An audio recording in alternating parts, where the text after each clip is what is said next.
Au milieu des léopards aux aguets, du tourbillon des chiens sauvages et des palourds des lions, chacun de leurs souffles pourrait bien être le dernier.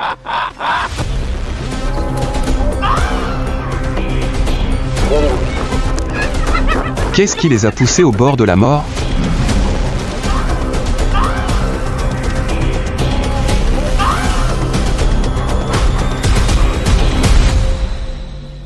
Babouin, la lutte pour la survie contre les prédateurs.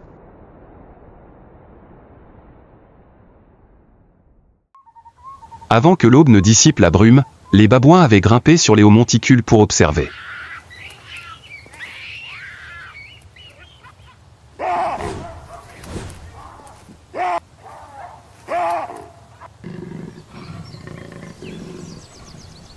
Dans le feuillage silencieux, leurs yeux jaunes brillaient.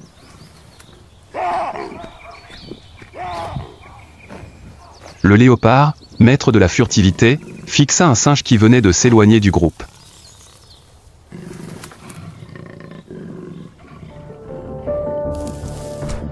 En un instant, il fondit sur lui comme un éclair.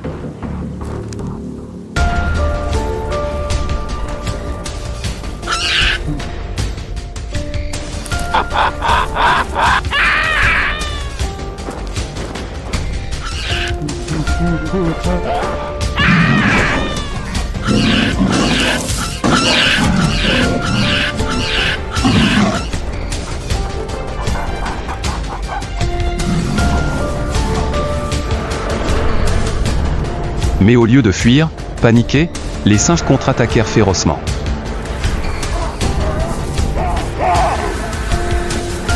Leurs cris, leurs hurlements et leurs coups de croc forcèrent les prédateurs à battre en retraite, laissant leur proie intacte.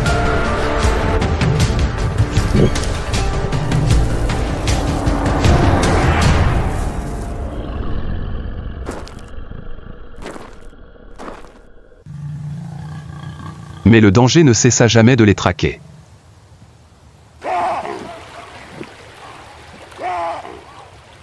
Les singes se déplaçaient à la recherche de pousses et de racines.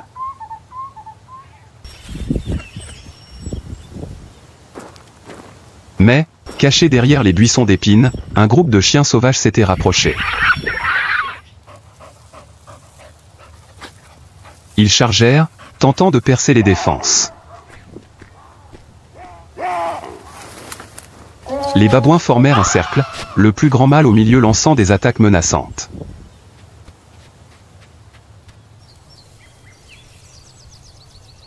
Après quelques attaques infructueuses, les chiens abandonnèrent, laissant des yeux vigilants suivre les babouins dans leur fuite.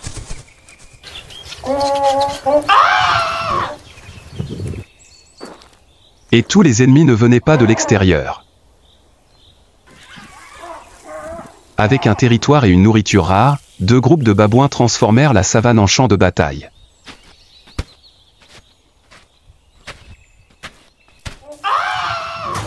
Des cris déchirèrent l'air, des pierres et de la poussière volèrent dans tous les sens.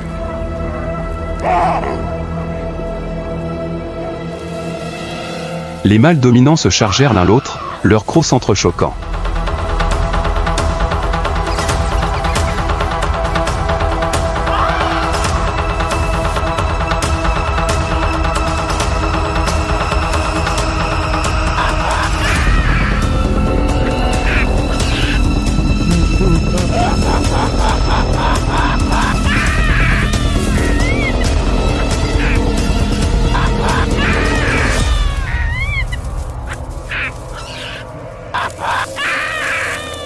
Le combat dura jusqu'à ce qu'un groupe abandonne, abandonnant son territoire et la majeure partie de sa précieuse nourriture.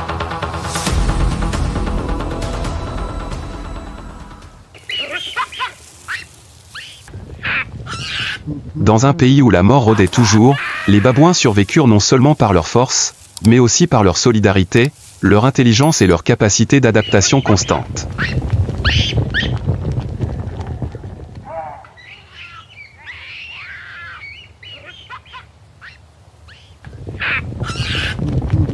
Chaque jour était une épreuve du feu, et seuls les plus alertes apercevaient l'aube suivante.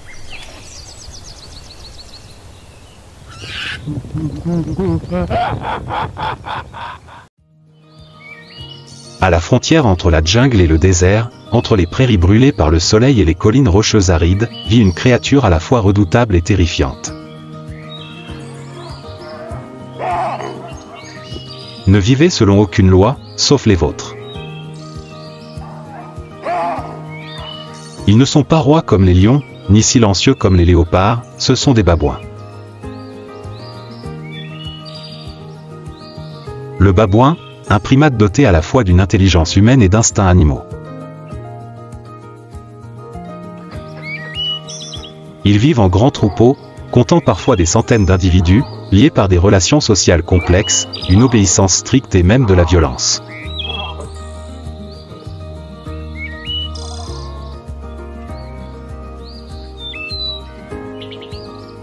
Le mâle alpha, grand, avec une barbe épaisse et un visage froid comme une statue de pierre, est celui qui décide de tout.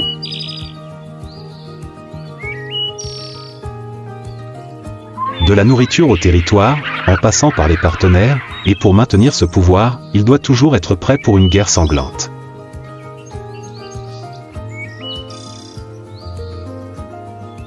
Dans le monde des babouins, il n'y a pas de douceur.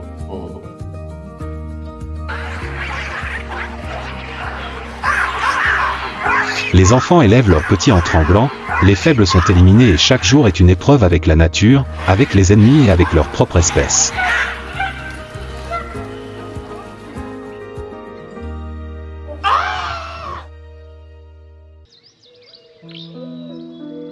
Des montagnes arides d'Éthiopie aux savanes infinies du Kenya, les babouins sont partout.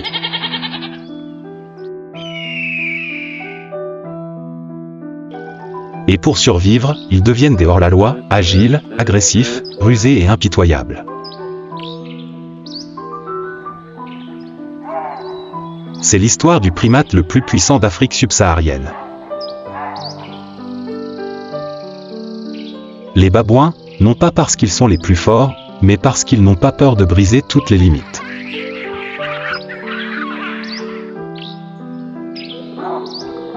Suivez leur parcours, depuis les voleurs astucieux du village jusqu'aux guerriers dirigeant leur meute, pour comprendre pourquoi les babouins sont l'une des créatures que même les humains craignent.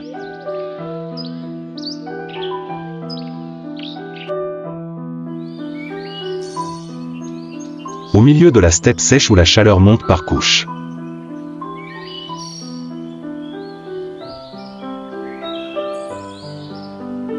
Une société qui fonctionne selon des principes invisibles, mais inébranlables.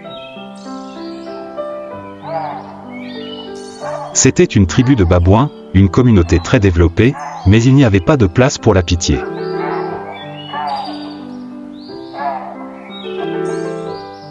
Dans leur monde, il n'y a pas de démocratie, pas de négociation, seulement un statut, de l'ordre et le plus fort contrôlera tout.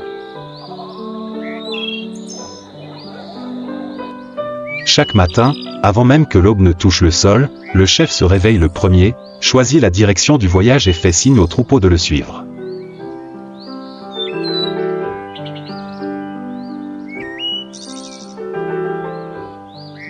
Les femelles tiennent leurs petits, les jeunes s'accrochent à leur mère, les mâles de rang inférieur suivent tranquillement derrière.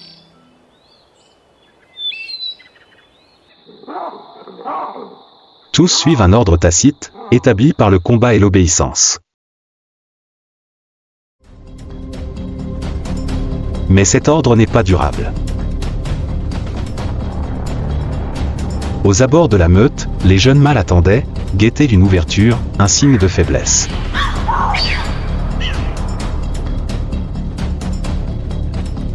Lorsque le leader est blessé, lorsque l'occasion se présente, un coup d'état se produit.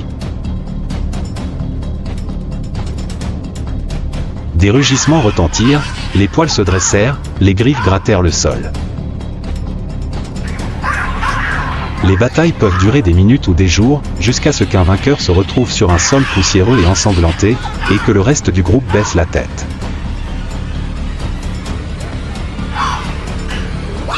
Dans la société des babouins, la violence est un langage. Mais derrière la violence se cachent des alliances complexes. Les hommes de rang inférieur savent qu'ils ne peuvent pas gagner seuls, alors ils forment des gangs, partagent la nourriture, se soutiennent mutuellement au combat, puis attendent le bon moment pour renverser la situation. Et la femelle singe? Ce ne sont pas seulement des objets reproductifs. Les singes femelles suivent la lignée maternelle et le statut d'une femelle est généralement hérité de sa mère. Les femelles de haut rang ont la priorité en matière de nourriture, de lieu de couchage et de capacité à choisir leur partenaire. Les relations féminines dans la troupe de babouins peuvent durer des générations et constituent un facteur de maintien de la stabilité de la troupe. Mais le statut, une fois perdu, n'est pas facile à regagner. Un homme déposé devient un exilé. Il vit en dehors du troupeau, affamé et frigorifié, et est toujours attaqué s'il revient. Mais c'est de ces exils que pourraient surgir les futurs dirigeants.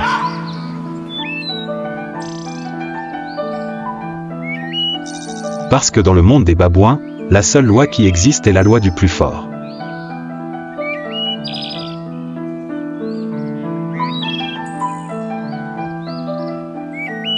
Non seulement ils doivent faire face à des guerres internes au sein de leur troupe, mais les babouins sont également pris entre deux mondes, le monde sauvage et le monde humain, et il semble qu'ils apprennent à survivre par leur propre imprudence.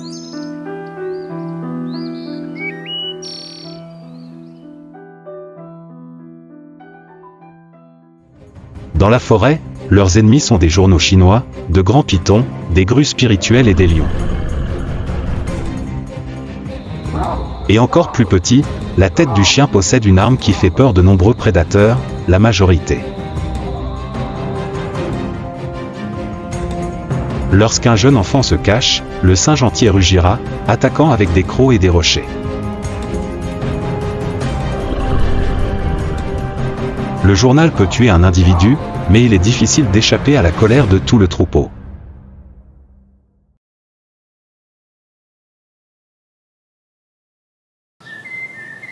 La tête du chien n'a jamais quitté les yeux du ciel. Les Hawks, les Eagles choisissent souvent les jeunes qui jouent comme cible. Lorsqu'un avertissement a retenti, chaque individu a immédiatement réagi. La femelle étreint fermement ses enfants, le mâle a sauté sur le monticule, ses yeux s'étendaient pour chercher des directions. Dans le monde sauvage, la survie est dans quelques secondes de réflexe, et la tête du chien l'a appris avec du sang.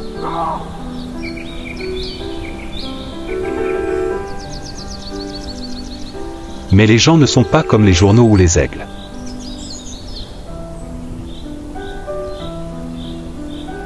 Les gens utilisent des pièges, utilisent des pistolets, utilisent un choc électrique. La tête du chien est plus intelligente, mais lorsque le conflit dégénère, le prix à payer est un troupeau qui peut être détruit simplement en volant une banane.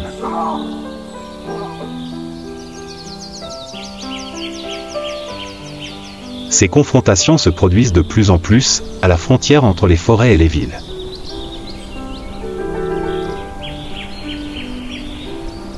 Et la tête du chien, plus la créature de la forêt. C'est un symbole d'adaptation à l'ère humaine, à la fois un envahisseur et une défense.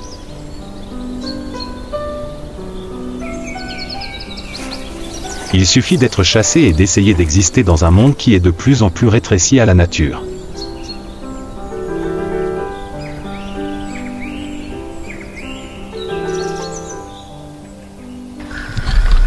Dans le monde sauvage du singe de chien, où chaque jour est une bataille de survie.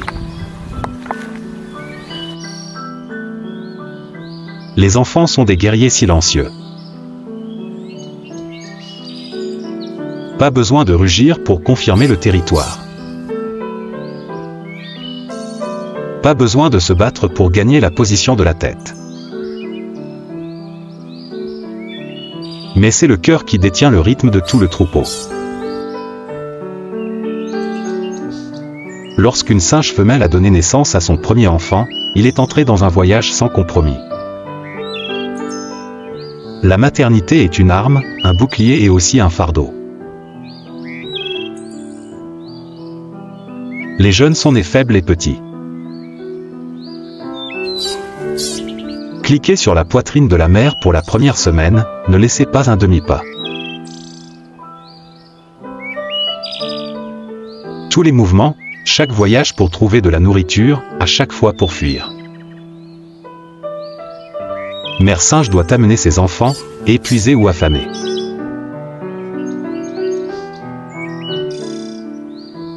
Dans une société de singes à tête de chien, la femelle du singe vit dans la lignée mère et le statut du troupeau d'une femme reflète souvent le pouvoir du sang.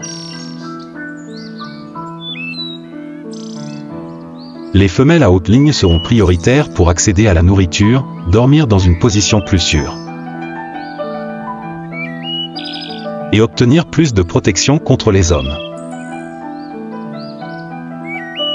En revanche, les singes femelles bas du fond ont toujours du mal.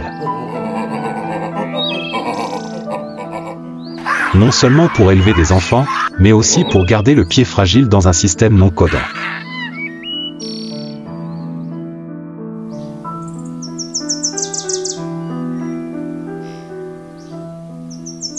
Mère singe est toujours alerte. Lorsqu'un jeune enfant a accidentellement quitté les bras de sa mère, le danger est immédiatement apparu. Le faucon d'en haut, les journaux dans la brousse ou le mâle du troupeau.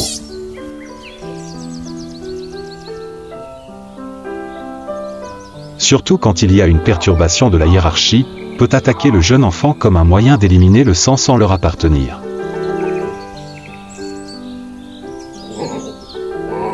C'est pourquoi les singes féminins sont extrêmement serrés avec leurs enfants. La maternité de la tête du chien est le lien le plus fort de tout le troupeau, au-delà du statut et de la nourriture. Même après la mort de l'enfant, de nombreuses mères ont encore étreint son corps avec elle pendant plusieurs jours.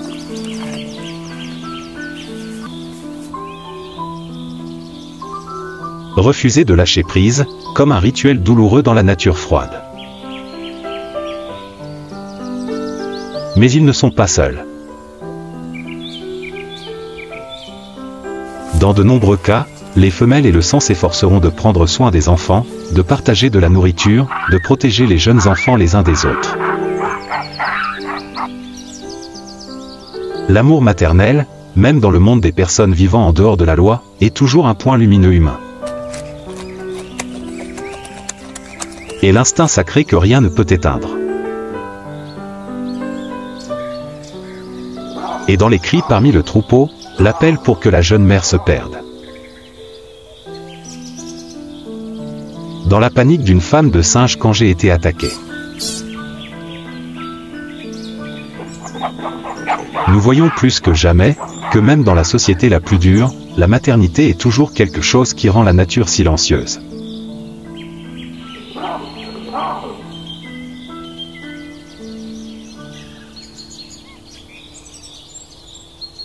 Aucun primate n'incarne peut-être mieux l'adaptabilité que le babouin. Ils vivent dans les forêts, les savanes, les collines rocheuses, près des villages. Ils rôdent même dans les zones industrielles, là où se trouvaient autrefois des forêts primaires. Mais survie ne signifie pas immortalité. Partout en Afrique, les habitats des babouins sont détruits petit à petit. Les forêts sont rasées pour faire place à l'agriculture, aux habitations et aux routes. Les routes asphaltées traversent les territoires des troupeaux, les divisant en deux.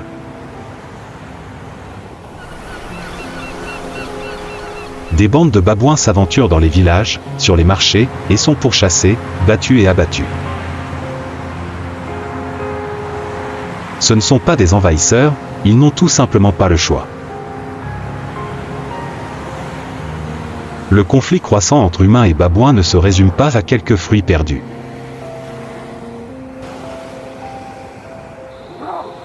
Dans de nombreuses régions, les babouins sont considérés comme des nuisibles, une menace à éradiquer.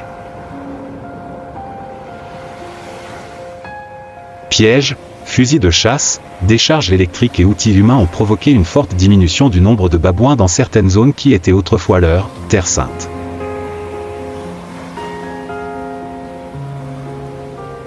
Mais le danger ne vient pas seulement de l'extérieur.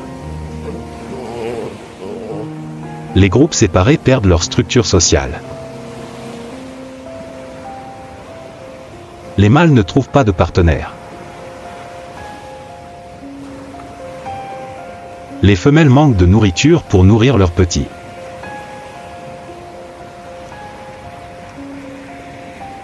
Les individus isolés perdent progressivement leur instinct grégaire, deviennent confus et présentent même des troubles du comportement.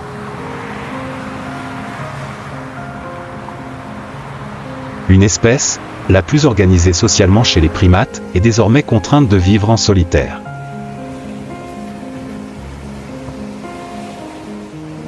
À cela s'ajoute le changement climatique. Sécheresse prolongée, raréfaction des ressources en eau et hausse des températures ont profondément modifié l'écosystème naturel.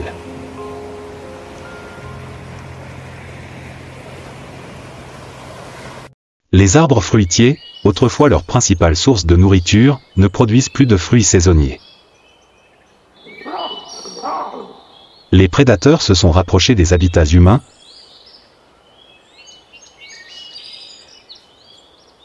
forçant les babouins à se battre au corps à corps avec les animaux sauvages et les humains. Dans les réserves restantes, les babouins existent et prospèrent encore. Mais leur environnement naturel se rétrécit au point de suffoquer. Et si rien n'est fait, un jour leurs cris sauvages ne seront plus qu'un écho dans nos mémoires. Les babouins sont des créatures intelligentes, robustes, parfois féroces, mais ils savent aussi prendre soin de leurs petits, aimer et vivre en communauté.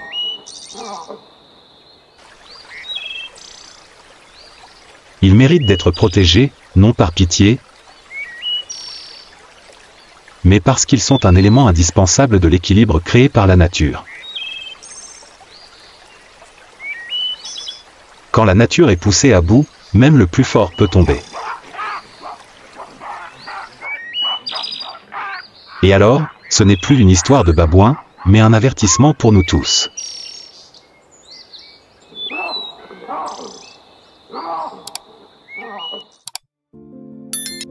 Quand le soleil se couche lentement derrière les montagnes lointaines.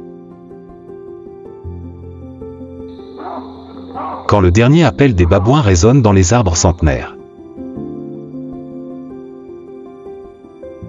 Nous comprenons que, quels que soient les changements, les babouins poursuivront leur chemin vers la survie.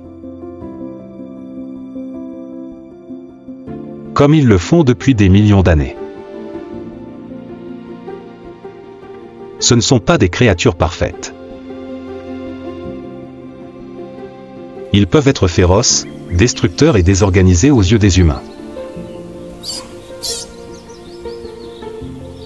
Mais ils savent aussi protéger, aimer, créer une société ordonnée, même si cette société fonctionne dans un langage totalement différent.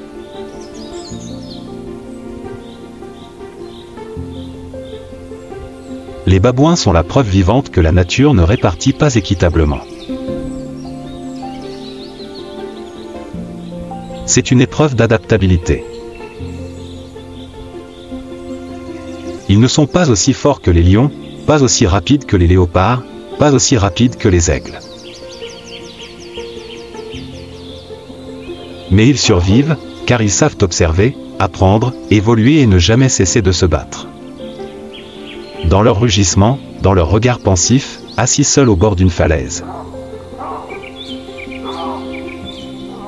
Dans l'acte de tenir leurs enfants comme une mère au milieu du danger, ils nous le montrent. Il existe une part de nature, un instinct sauvage, qui vit encore profondément en chacun de nous. Les terres où les babouins marchaient autrefois, où ils ont laissé leurs empreintes, disparaissent peu à peu dans la carte urbaine. Mais s'il reste une petite forêt, une falaise, une rivière déserte, il y aura toujours un groupe de babouins, prêts à s'élever, à vivre, à aimer, à se battre et à perpétuer l'histoire de leur espèce. L'héritage de la nature sauvage ne réside pas dans la victoire ou les titres. Il réside dans la résilience, dans le fait de ne jamais céder à la nature, aux humains, ni à la peur elle-même.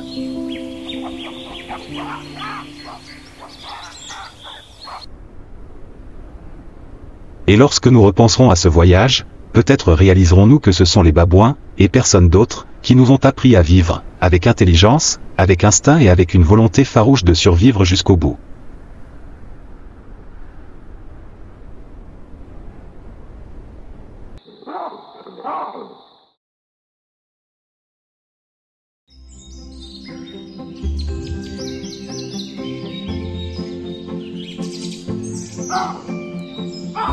Le Nazik, le clown solitaire de l'univers de la jungle.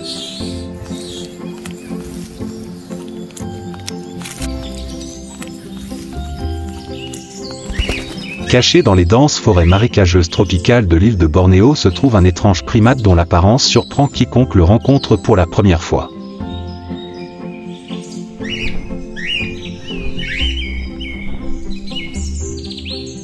Son élan est surdimensionné, ne ressemble à aucune autre créature, à la fois drôle et unique.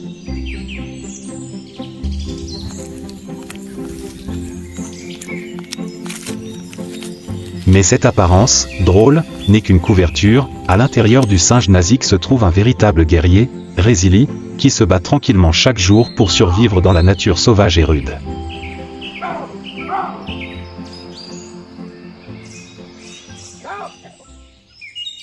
Ce nez surdimensionné n'est pas seulement là pour attirer l'attention.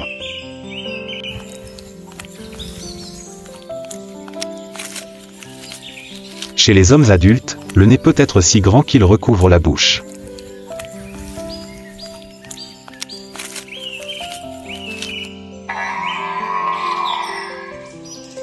Mais c'est la leur, outil de survie, qui les aide à émettre des sons forts, utilisés pour avertir les ennemis, attirer des partenaires et affirmer leur statut dans le troupeau.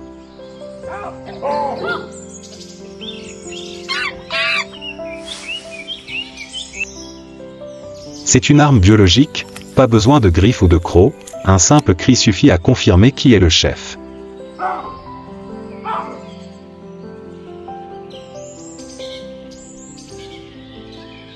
Possédant un corps musclé mesurant de 55 à 75 cm de long et pesant jusqu'à 22 kg, le singe nazik est conçu pour une variété d'habitats.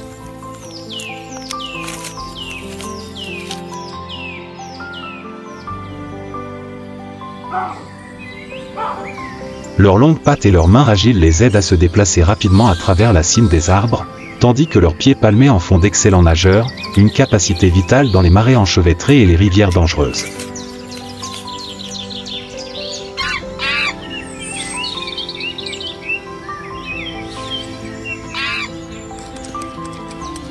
Contrairement aux autres singes, les singes naziks passent la majeure partie de leur vie entre la terre et l'eau.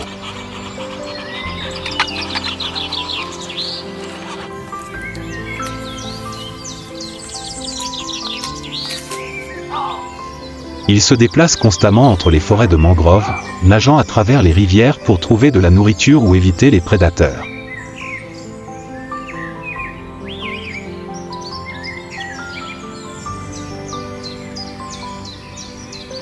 Mais leur proximité avec l'eau en fait également des cibles faciles pour les crocodiles, les pythons géants et d'autres menaces naturelles.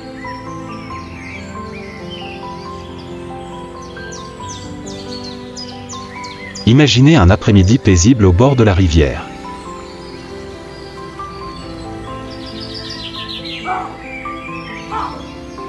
Une troupe de singes naziks s'est rassemblée près du rivage, se préparant à nager vers l'autre côté où il y avait plus de nourriture.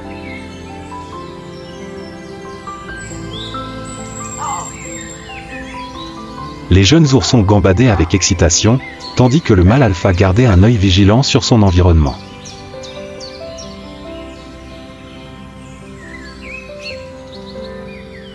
Un petit bruit sous l'eau fit s'arrêter les singes, leur instinct leur disant qu'un tueur se cachait.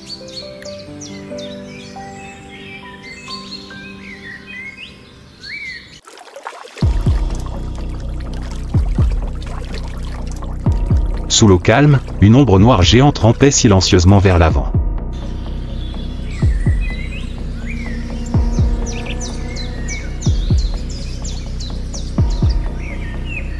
Un crocodile de plus de 4 mètres de long, aux yeux perçants, est sorti de l'eau.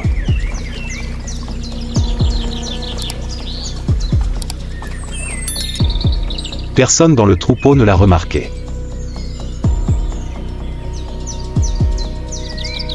La mère et le bébé Nazik restaient à la traîne, se préparant à sauter dans l'eau.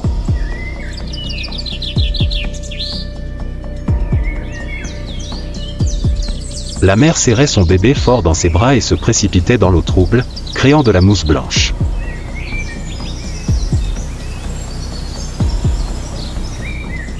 Juste à ce moment-là, le crocodile s'est précipité en avant.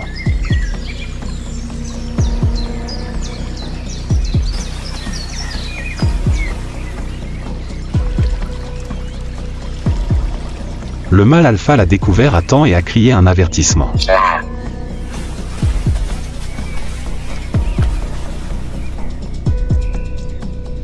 Le bruit fort et perçant fit s'arrêter brusquement le crocodile.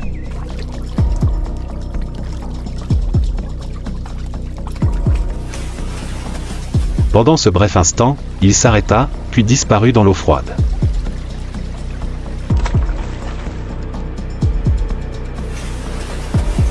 La troupe a eu de la chance de survivre, mais ce n'était qu'un autre jour dans la vie d'un singe Nazik, où chaque seconde était une bataille sans fin.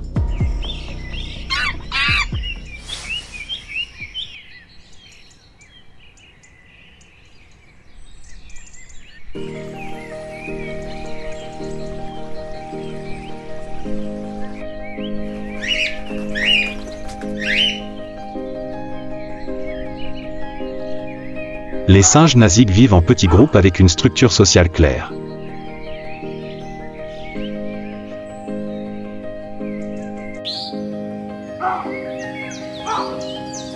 Pendant la saison des amours, les mâles profitent pleinement de leur grand nez pour chanter et attirer des partenaires.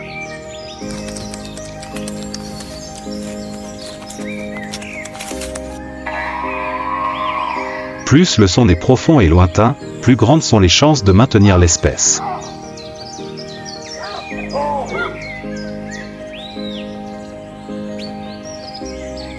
Les femelles dévouées élèvent leurs petits, leur apprenant à nager, à grimper et à détecter le danger.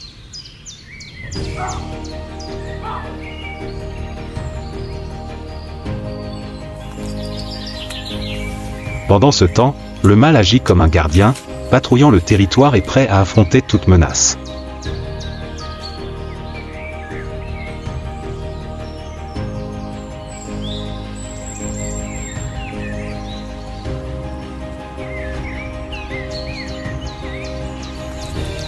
Les singes Nazik ne sont pas seulement les clowns du monde des primates.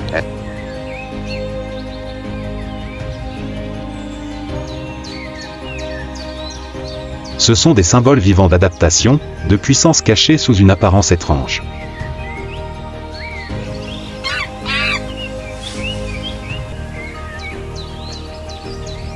Leurs histoires, depuis leur saut dans la rivière qui mettent leur vie en danger jusqu'à leurs efforts pour protéger leur territoire, sont des preuves irréfutables que chaque créature de la nature, aussi étrange soit-elle, a sa propre raison d'être et sa propre valeur qui doit être protégée.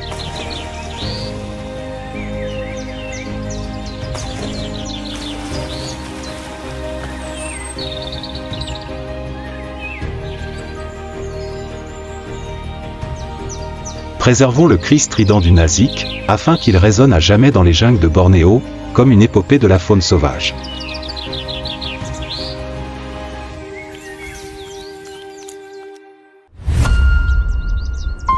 Bienvenue dans le désert du Kalahari, où la vie se bat chaque jour pour survivre.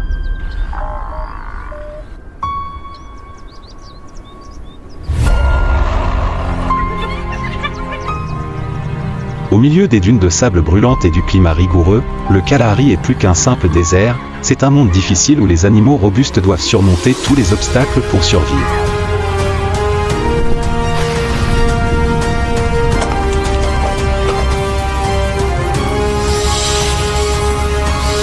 Des chasses tendues aux moments épiques de résilience, chaque créature ici a sa propre histoire.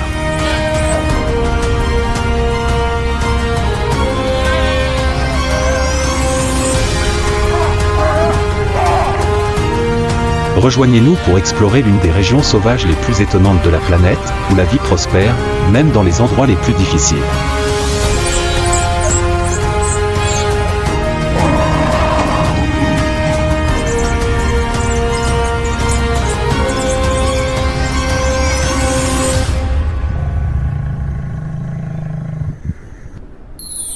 Kalahari, la survie des créatures du désert.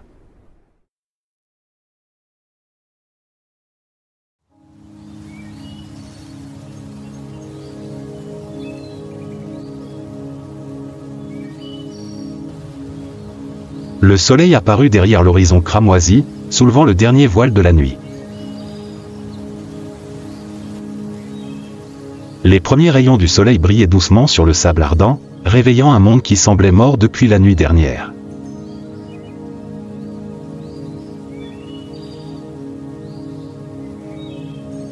C'est le Kalahari, où le sable, le vent et le temps se fondent dans une mélodie implacable de survie.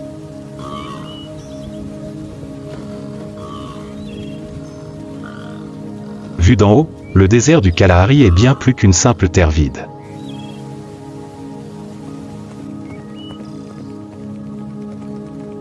C'est un labyrinthe complexe de dunes de sable vermillon, d'herbes jaune-brun et de buissons épineux clairsemés mais persistants.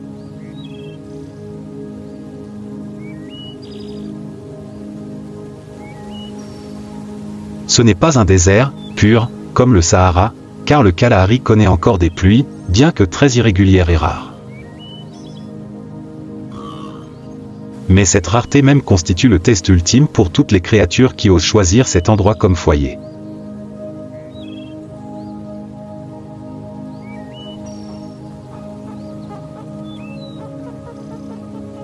Au plus profond du sol froid et sablonneux du petit matin, un banc de suricates s'agitait.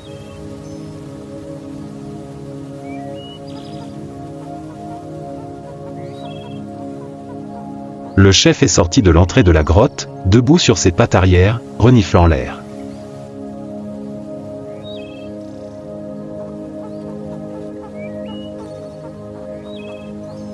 Ses yeux sont toujours tournés vers le ciel, où des prédateurs comme l'aigle brun peuvent apparaître à tout moment.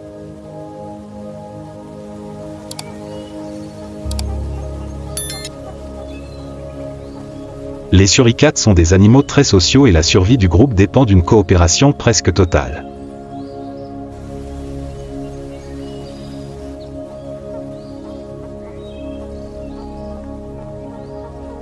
Pendant que l'un d'eux montait la garde, les autres sortaient rapidement de leur terrier, à la recherche d'insectes dans le sable qui se réchauffait.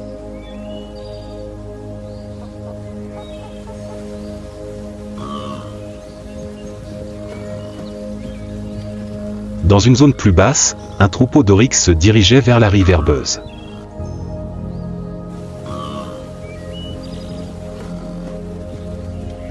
Ils marchaient avec dignité et confiance, leurs longues cornes dressées comme deux lances pointées vers le ciel.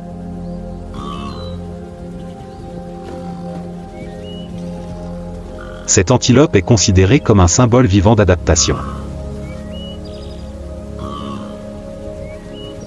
Leur corps a la capacité de réguler sa température, en maintenant la température interne plus élevée que l'environnement extérieur afin qu'ils ne perdent pas d'eau par la transpiration.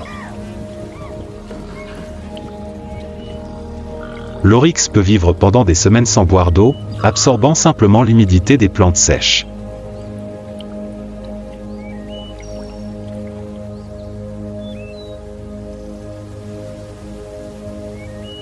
Au milieu d'un buisson d'acacia épineux, un grand lion mâle était accroupi à l'ombre, observant silencieusement sa proie à distance.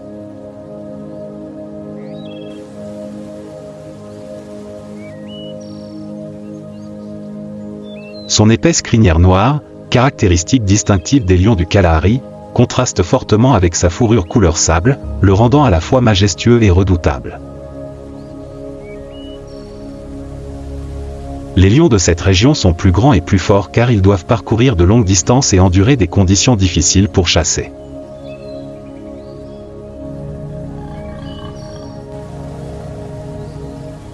Chaque pas qu'ils font n'est pas seulement une question de nourriture, mais aussi un pari de vie ou de mort.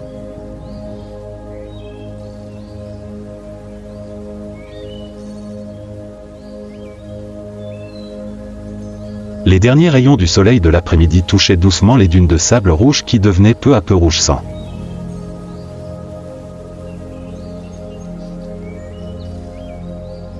Le soleil s'est couché sous l'horizon, laissant un ciel violet irrégulier.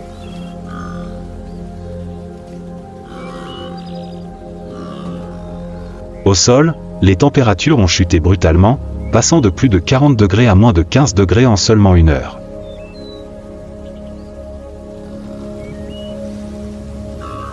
Le froid s'infiltrait à travers chaque crevasse des rochers et chaque buisson d'herbe, réveillant les habitants de la nuit.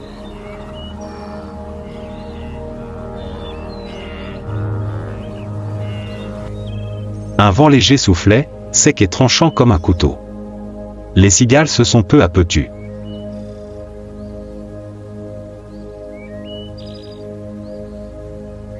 L'air était devenu si calme qu'on pouvait entendre le bruissement du sable sur le flanc de la colline.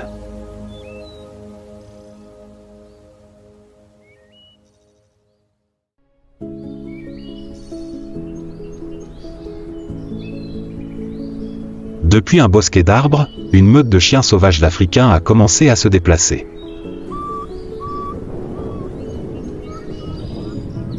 De grandes oreilles en forme d'éventail se dressèrent, scrutant l'air à la recherche du moindre bruit.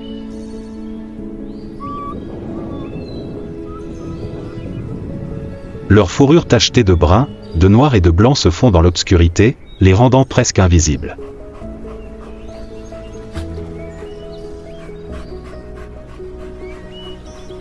La nuit, ils n'aboient pas et ne hurlent pas. Les signaux corporels, le contact visuel et les inclinaisons de la tête suffisent à eux seuls à transmettre des tactiques de chasse.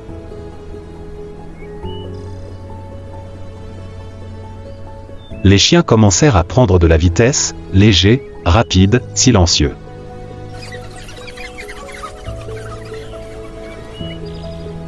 Leur cible était un troupeau d'impalas broutant à plus de 500 mètres de distance.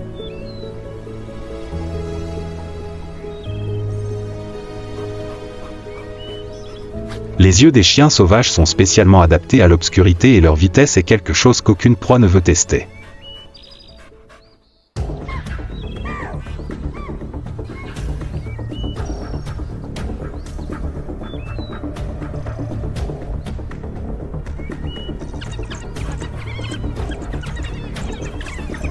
En moins de 3 minutes, un impala gisait immobile dans le sable.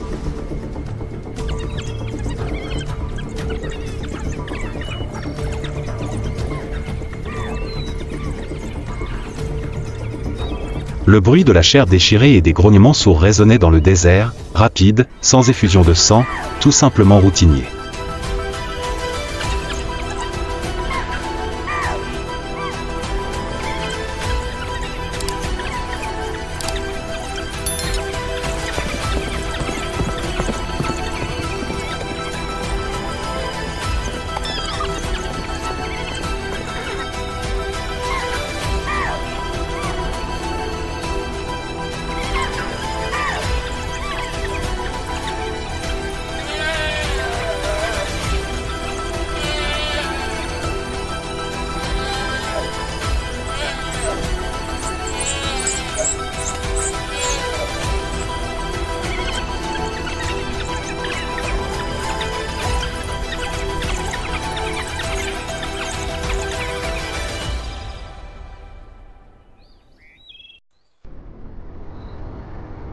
Dans le bassin lointain, un troupeau d'éléphants du Kalahari se reposait au clair de lune.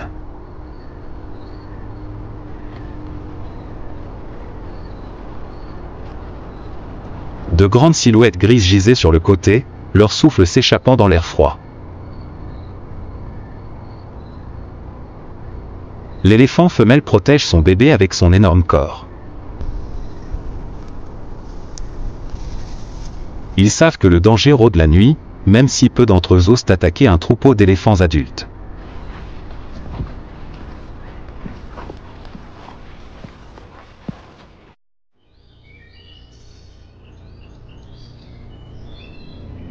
Le soleil venait de se coucher derrière les collines lointaines lorsque des nuages sombres arrivèrent comme une armée silencieuse.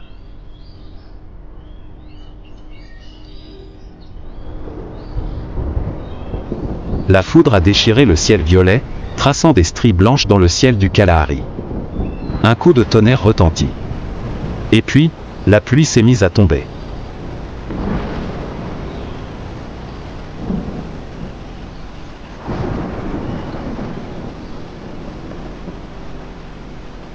Ce n'est pas une légère bruine. Mais c'était une pluie torrentielle, tombant comme une averse, frappant le sol sec, soulevant la poussière et donnant naissance à la forte odeur de la terre, l'odeur de la vie, l'odeur du changement.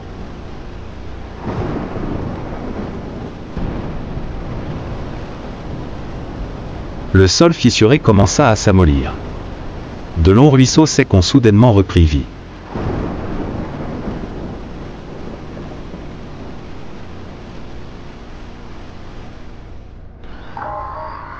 L'eau de pluie s'est accumulée, créant les premiers petits ruisseaux, gargouillants et clairs.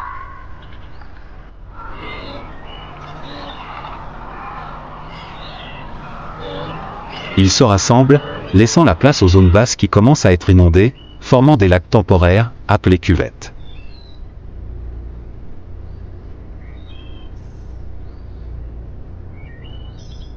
Quelques jours plus tard, le miracle s'est produit. Du sol apparemment mort, les premières pousses d'herbe ont émergé. Ils poussent vite, sont verts et denses.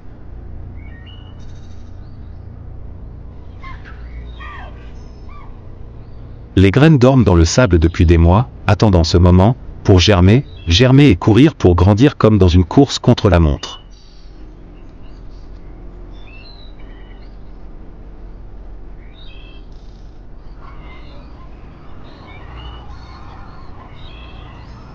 Des troupeaux de gnous, de springboks et de zèbres ont commencé à arriver de loin. Ils voyagent en grands groupes, migrant selon d'anciens souvenirs, là où il y a de l'herbe verte, il y a de la vie.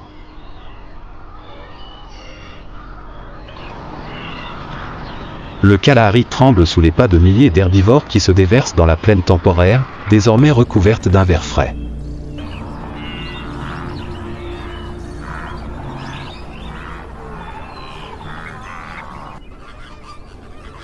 Dans une dépression, un lac d'eau de pluie fraîchement rempli devient une oasis inattendue.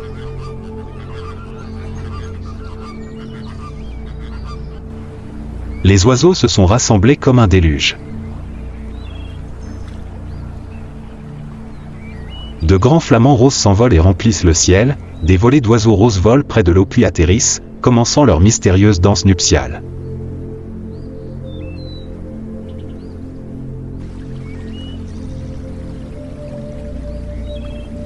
Le martin pêcheur a plongé du ciel sur le lac, son bec perçant l'eau aussi nettement qu'une flèche vivante.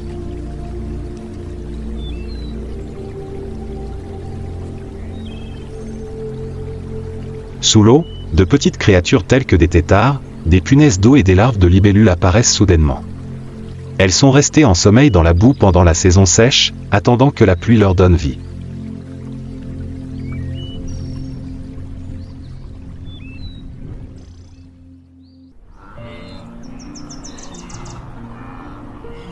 Avec de l'herbe fraîche et de l'eau fraîche à disposition, les herbivores ont commencé à se reproduire en masse. Les premiers bébés antilopes sont nés, frissonnant sous la douce lumière du matin après la pluie. Ils doivent apprendre à se lever en quelques minutes, car les prédateurs ne dorment jamais.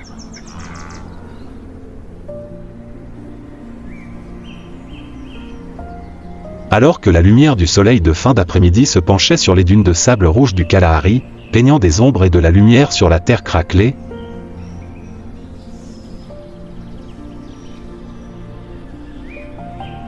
une silhouette souple glissait silencieusement à travers les buissons d'épines.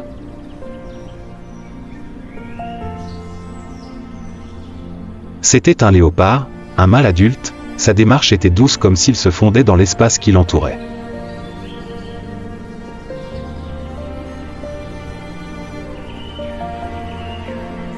Sa fourrure dorée foncée est parsemée de rosettes noires, offrant un camouflage parfait parmi les herbes sèches et le sol rouge typique de la région.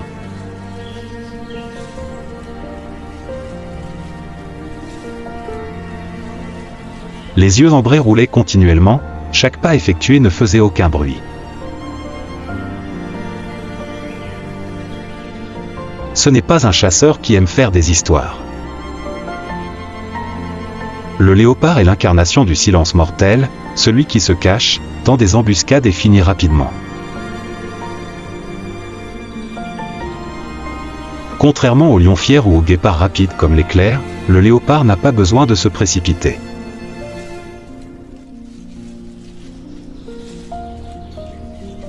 C'est un animal solitaire, vivant et chassant seul. Sa survie dépend du silence et de la patience.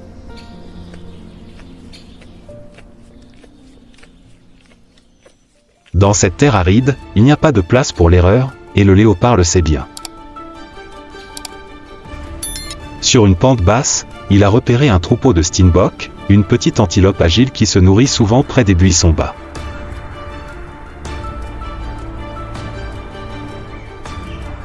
Dans la lumière déclinante du soleil couchant, le léopard s'accroupit au ras du sol, tous ses muscles se tendant sous sa police, et commença à glisser vers l'avant. Il se déplaçait si lentement qu'il semblait ne pas se rapprocher du tout.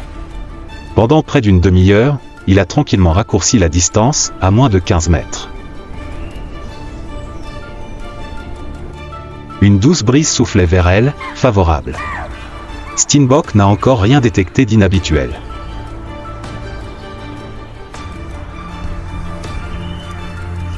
Puis, en un instant, comme le tonnerre, le léopard s'est élevé du sol, son corps fendant l'air comme une flèche vivante. Il n'a pas besoin de courir loin, juste un bond, avec une puissance et une précision absolue.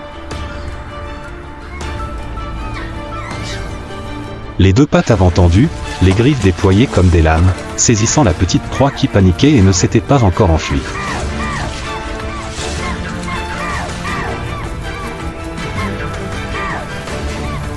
La morsure au cou fut rapide et précise, pas trop profonde, mais elle fit suffoquer le steenbok et le fit s'effondrer sur place. Pas de gore. Ne luttez pas longtemps. Ce n'était qu'une brève rencontre, terminée par un instinct de chasse affiné au cours de millions d'années d'évolution. Mais attraper la proie n'est pas la victoire finale.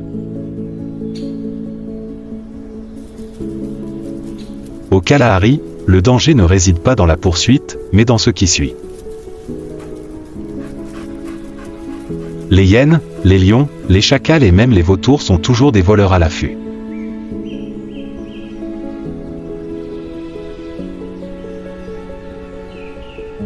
Ils peuvent sentir le sang de loin et arriver en un éclair.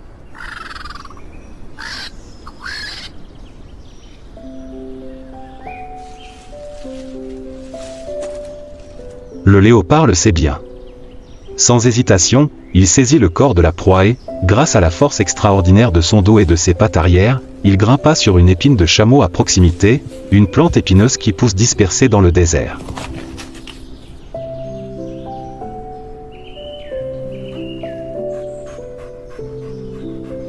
Aucun autre grand carnivore du Kalahari ne possède cette capacité. Le léopard est un maître grimpeur, il a des griffes courbées qui ne se rétractent pas complètement, agrippant l'écorce des arbres.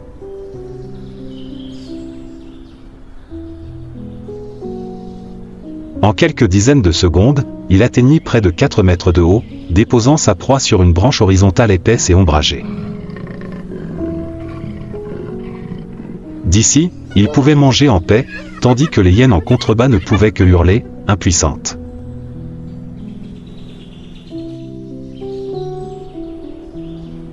Dans le ciel, quelques vautours commencèrent à tourner en rond, mais gardèrent leur distance, sachant qu'il y avait quelqu'un qu'ils ne pouvaient pas toucher.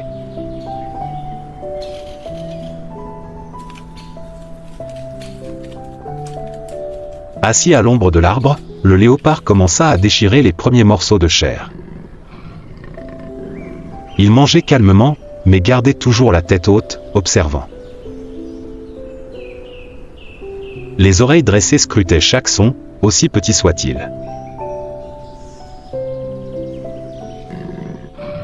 Le léopard n'a pas de soutien de meute, sa survie dépend d'une vigilance absolue.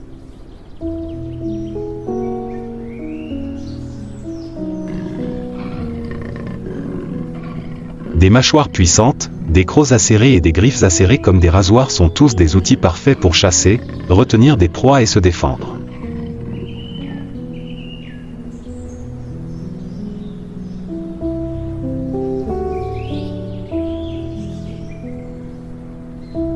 Contrairement à l'éclat du lion, le léopard est comme une ombre, vivant entre la lumière et l'obscurité, entre le calme et l'explosif.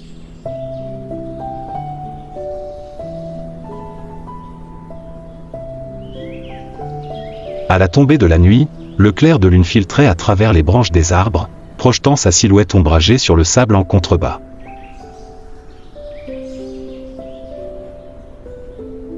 Il restait immobile comme une partie de l'arbre, les yeux à moitié fermés, respirant régulièrement.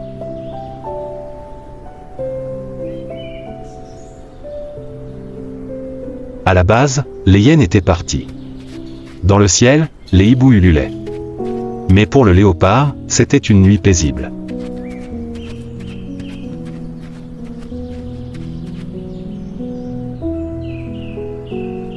Le lendemain matin, il ne restait que quelques os sur la branche de l'arbre. Le léopard était parti avant que les premiers rayons du soleil ne touchent le sol. Pas une empreinte, pas un bruit. Comme si cela n'était jamais arrivé. Mais c'était là. Il a chassé. Et cela reviendra, quand vous vous y attendrez le moins.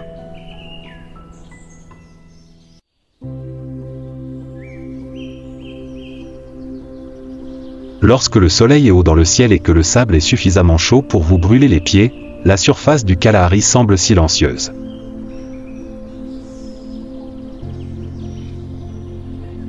Pas une gazelle en vue. Pas de chant d'oiseaux. Seul le vent soufflait, apportant la chaleur sèche.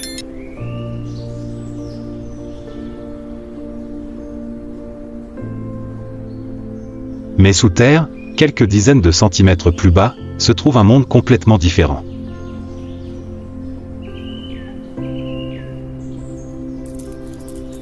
Là, la lumière ne peut pas atteindre. La température est presque 15 degrés plus fraîche. Et surtout, la vie continue tranquillement et avec persévérance.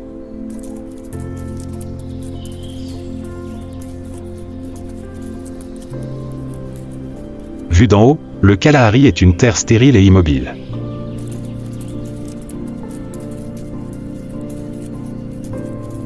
Mais si nous pouvions retourner le sol, nous verrions un labyrinthe complexe de tunnels, de terriers et de chambres souterraines où des centaines d'espèces de créatures vives se reproduisent et survivent pendant les mois secs.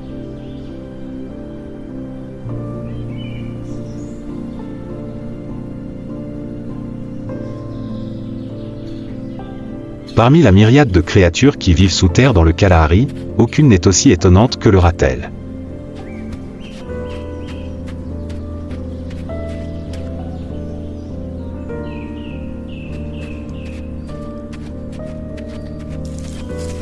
Ils sont petits, seulement de la taille d'un chien de taille moyenne, mais possèdent un esprit indomptable, une volonté d'acier et une capacité à survivre au-delà de l'imagination.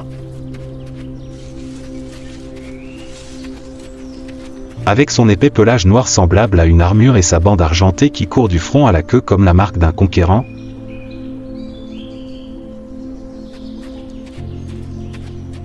le furet à miel est plus qu'une créature souterraine, c'est une légende vivante du désert. Un furet à miel mâle errait parmi les buissons épineux, son nez reniflant constamment. Chacun de ses pas était lent mais déterminé.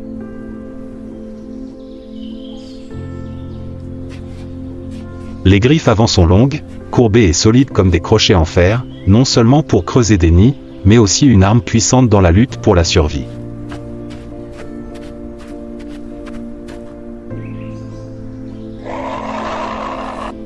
Lorsque le soleil brûle le sol, le ratel ne cherche pas l'ombre comme beaucoup d'autres animaux, il se crée de l'ombre en creusant des terriers peu profonds et rapides, et s'y enfouit pour s'abriter, se reposer ou tendre une embuscade.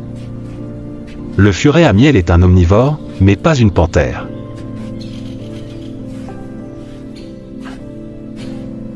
Il chasse activement et intelligemment, en ciblant des cibles de grande valeur. Dans une scène typique, la belette creuse profondément dans un monticule, détruisant la structure complexe d'un nid de termites.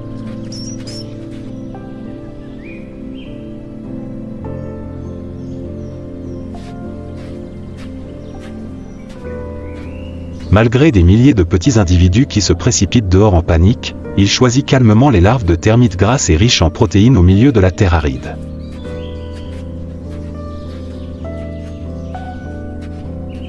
Cependant, les termites ne sont qu'un apéritif. Le furet à miel n'a pas peur d'affronter des adversaires plus redoutables.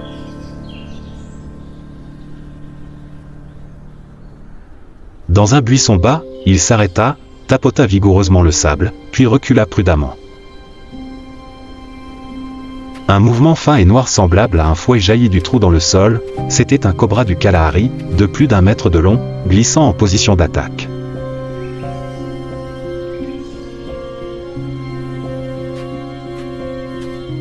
Pour d'autres prédateurs, c'est le moment de battre en retraite. Mais le furet à miel, au contraire, s'est précipité comme s'il attendait ce moment depuis longtemps.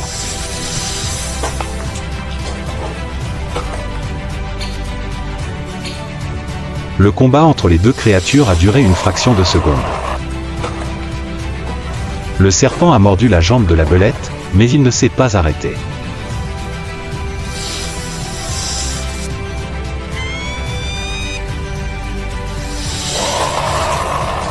Avec sa peau épaisse, presque impénétrable, et sa résistance impressionnante au venin, le furet à miel continue de mordre et de déchirer son adversaire, et quelques minutes plus tard, le serpent reste immobile.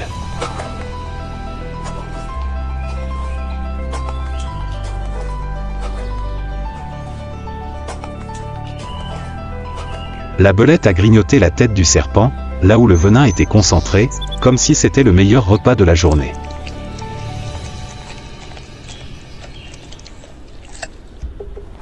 Même empoisonné, il peut s'endormir quelques heures, puis se réveiller et continuer son repas inachevé.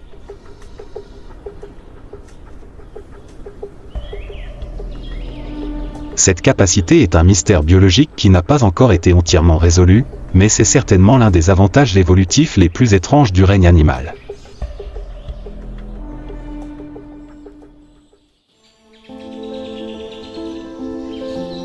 En plus de chasser, le putois d'Amérique est également connu pour sa capacité à décoder l'environnement. Ils peuvent trouver des ruches sauvages grâce à une relation particulière avec un oiseau appelé le grand guide du miel. Lorsque l'oiseau découvre une ruche, il émet un cri distinctif, attirant les abeilles à le suivre. Lorsque la belette pénètre dans le nid et mange la majeure partie de la cire, du pollen et du miel, le reste, les larves d'abeilles et les débris, constituent une récompense pour l'oiseau. Il s'agit de l'un des rares exemples de comportement symbiotique entre oiseaux et carnivores, plein de calculs et de bénéfices mutuels.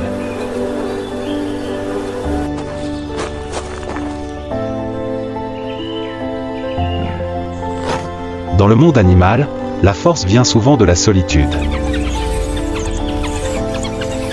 Le putois d'Amérique vit seul, parfois en couple pendant la saison de reproduction. Ils ont de vastes territoires et se marquent avec des glandes odorantes très puissantes. Peu d'espèces osent empiéter sur le territoire, non pas par peur d'être tuées, mais parce que combattre le putois d'Amérique n'en vaut pas la peine.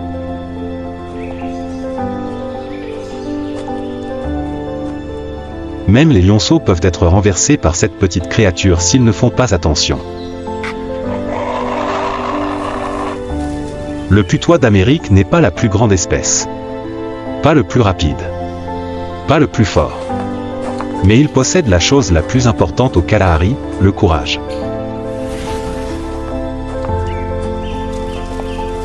Dans un monde où la survie dépend de l'adaptation et de la ténacité, le furet à miel en est la preuve vivante.